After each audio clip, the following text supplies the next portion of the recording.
ငါကတော့အမြဲတမ်းအဆူခံနေရတာပဲငါမှမကူညီရင်သူတို့ဘာမှလုပ်တတ်မှာမဟုတ်ငါအမငါကြောင့်ဖြစ်ရတာ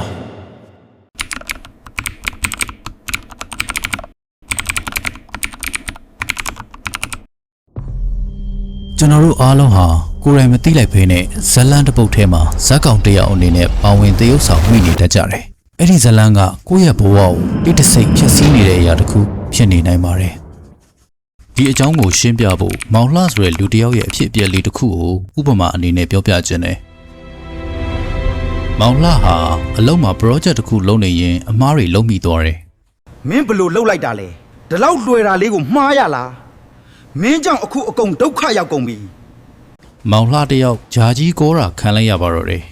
အဲ့ဒီအချိန်မှာပဲမောင်လှရဲ့လှုပ်ဖို့ကိုင်ဘက်မမေသူရောက်လာပြီးတော့မောင်လေးကခုမှလှုပ်ဖူးတာဆိုတော့မှားမှာပေါ့အမပြန်ပြင်ပေးမယ်ဘာမှစိတ်တက်မကြနဲ့အပြစ်တွေကိုထောက်ပြပြီးတော့စူပူကျိမ်းမောင်းတတ်တဲ့လူချမ်းတယောက်ရှိမယ်အားငယ်တတ်တယ်စွမ်းအားမရှိဘူးလို့ထင်တယ်ကို့ကိုတယောက်ကကူညီမှဖြစ်မယ်လို့ယုံကြည်နေတဲ့လူတယောက်ရှိမယ်တခုခုဆိုရင်ဝင်ပြီးတော့မှကူညီပေးခြင်းနဲ့ကယ်တင်ပေးခြင်းနဲ့လူတယောက်ဒုက္ခတွေ့တယ်အခက်အခဲတွေ့တယ်ဆိုရင်ဝင်ပြီးတော့ကယ်တင်ပေးခြင်းနဲ့လူတယောက်ရှိမယ်စိတ်ပညာမှာဒီလိုအခြေအနေကို Krugman Drama Triangle လို့ခေါ်ပါတယ်ဒီ Drama Triangle Drama 3 ကန်ကိုလူချမ်းသားကောင်ကယ်တင်ရှင်ဆိုတဲ့ Persecutor Victim Rescuer ဆိုပြီးတော့ဇက်ကောင်၃မျိုးနဲ့ဖွဲ့စည်းထားပါတယ်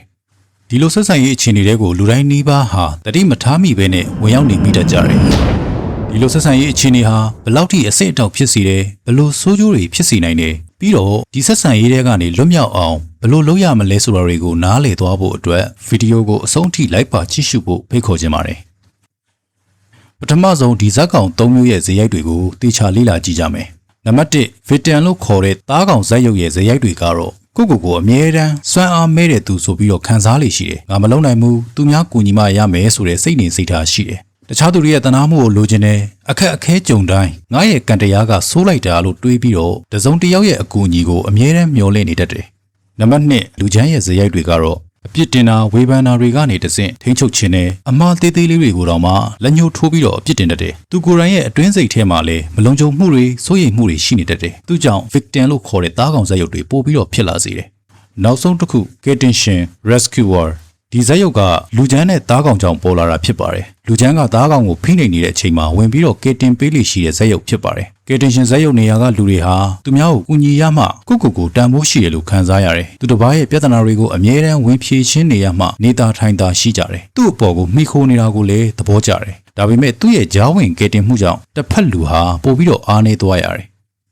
်ဒီဇက်ရုပ်တွေဟာလူမှုဆက်ဆံရေးနယ်ပယ်မှာအမြဲတမ်းထက်တလဲလဲဖြစ်ပေါ်နေကြပြီးတော့တခါတရံလူချမ်းဖြစ်လိုက်တခါတရံသားကောင်ဖြစ်လိုက်တခါတရံကေတင်ရှင်ဖြစ်လိုက်နဲ့ထက်ခါတလဲလဲဖြစ်ပြနေလေရှိတဲ့အတွက်သူ့ကိုလဲနေတဲ့ဒရမ်မာလှဲပြီးဆိုပြီးတော့လေခေါ်ပါတယ်ဒီလိုဆက်ဆံရေးပုံစံတွေကိုကြားရောက်နေတဲ့လူတွေမှာကြုံတွေ့ရနိုင်တဲ့ဆိုးကျိုးတွေကိုဆက်ပြီးတော့ပြောပြချင်ပါတယ်သားကောင်ဇက်ရုပ်ရဲ့ဆိုးကျိုးတွေကတော့ကိုယ်တိုင်ဘာမှမဖြေရှင်းနိုင်ဘူးလို့ခံစားရပြီးအကူအညီအမြဲတမ်းလိုနေတယ်လို့ထင်တဲ့အတွက်ကိုယုံကြည်မှုကျဆင်းလာတယ်ဘဝမှာဆိုးတာတွေပဲကိုယ့်အပေါ်ကိုအမြဲတမ်းကြောက်ရောက်နေတယ်လို့ယူဆမိတတ်ပြီးပြဿနာတွေကိုကိုယ်တိုင်ဖြေရှင်းနိုင်တဲ့အရေးအချင်းတွေပျောက်ဆုံးကုန်တယ်အမြဲတမ်းအားငယ်နေတတ်ပြီးတော့ဘဝအတွက်မျှော်လင့်ချက်တွေကင်းမဲ့လာကစိတ်ကြယောဂဆွဲကပ်လာတဲ့အထိကြုံတွေ့နိုင်ပါတယ်လူချမ်းဇက်ရုပ်ရဲ့ဆိုးကျိုးတွေကတော့လူတွေကသူ့ကိုရှောင်ကျဉ်လာပြီးတော့တကယ်ရင်းနှီးတဲ့ဆက်ဆံရေးမျိုးတွေကိုဆုံးရှုံးရလိမ့်ရှိတယ်။အပေါ်ယံမှာပြင်းထန်နေသလိုအတွင်းစိတ်ထဲမှာလည်းပျော်ရွှင်မှုကင်းမဲ့နေတတ်တယ်။ဝေဖန်ထိန်းချုပ်တတ်တဲ့သဘောကြောင့်တယောက်တည်းအထီးကျန်နေရတတ်ပါတယ်။ကယ်တင်ရှင်ဇက်ရုပ်အတွက်ကတော့တစ်ချိန်လုံးတခြားသူတွေအတွက်အသက်ရှင်နေရတယ်လို့ဖြစ်ပြီးတော့ကိုပျောက်ဆုံးသွားရတယ်။ကိုယ့်ရဲ့ကိုယ်ပိုင်လိုအပ်ချက်နဲ့ဘဝပန်းနိုင်တွေကိုမေ့သွားတတ်တယ်။တခြားသူတွေအတွက်အများကြီးလုပ်ပေးထားတယ်ဆိုတဲ့ခံစားချက်ကြောင့်နောက်ပိုင်းမှာကိုယ်တိုင်ကညှဉ်းပန်းနှိပ်စက်သူလူချမ်းဖြစ်သွားတတ်ပါတယ်။ခုဆိုရင်လူမှုဆက်ဆံရေးနယ်ပယ်မှာဖြစ်လေဖြစ်တာရှိတဲ့ Drama 3 ကန်နဲ့သူ့ရဲ့ဆိုးကျိုးတွေကိုနားလည်သွားလိမ့်မယ်လို့ယုံကြည်ပါတယ်။ဆက်ပြီးတော့ဒီဖြစ်စဉ်တွေကနေရုံထွက်ရမယ့်နည်းလမ်းတွေကိုဖော်ပြပေးခြင်းပါတယ်။